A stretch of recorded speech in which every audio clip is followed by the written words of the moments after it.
يا أيها الذين آمنوا اتقوا الله وآمنوا برسوله يؤتكم كفلين من رحمته. One from Tayyib, it says, Salam, how do we approach hijab with young girls? We model it in our dress, but at some point, if they don't take the initiative to wear it, should it be forced in quotation marks? My concern is that this would have negative consequences. Yeah, so this is a good question. Alaikum Salam. So with our teachers, I just listened to a talk by Habib Omar actually, and he was saying, get your children to wear hijab when they're younger. Get them to wear hijab when they're younger, and surround them by people who wear it. And at the same time, as you're doing that, compliment them on how good they look. Why do girls don't want to wear hijab? Because it's self-conscious that they're not going to fit in. It's self-conscious. They're not going to fit in. They're not going to look good. So if you get that in their head by saying, yes, you look good. Yes.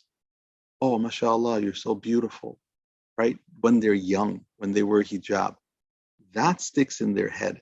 So when anyone contradicts it, a teacher, someone else, another child, a playground friend, a neighborhood person says, why do you wear that? They will automatically go to their sense that what you have told them about beauty, and it will be intrinsically instilled in them that this is beauty. This is beauty. I don't care what you have to say, because this is beauty. That's how we have to approach it.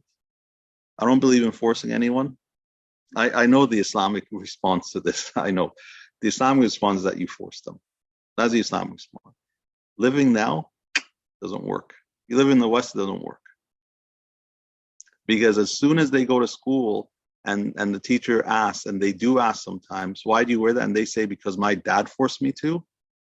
Guess what's going to happen? You're going to get child's aid workers on your case. That's what's going to happen. Don't. Rather, before they come to 13, 14, do it earlier. You know, there's a brother who wanted his daughter to wear hijab. He went with us to Umrah. In teenager, she just started high school. And he was telling her, I told, don't force her. Don't force her. We went to Umrah. She wore hijab. And I said to him, compliment her how good she looks. Compliment her about how well and how happy you are that she's doing Umrah. And just talk to her. Not about hijab and the important, nothing. Just say that. When she came back, and obviously made dua, obviously. When she came back, then 2 days later, she's going to high school. This is in the middle of the year. This is second semester, January. She's going to school. She comes downstairs. She has the hijab on. She has it on. And her dad said, oh, mashallah, you look very beautiful today. And she said, alhamdulillah, Dad, I've decided I'm going to wear it from now on. She comes home, 3:30. And her dad says to her, how was school? And she said, it was awesome. People were so proud that I actually had the initiative to do it. My friends were saying, good for you. You showed initiative. That is real life example. That's what happens. So you have to connect it.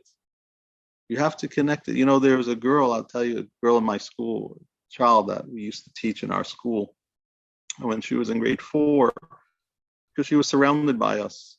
She was in our school for 5-6 years then.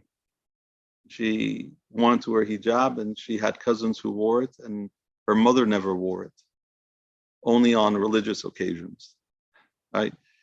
So she came and she asked us, me and my wife, what should I do and say to my mom about wearing hijab?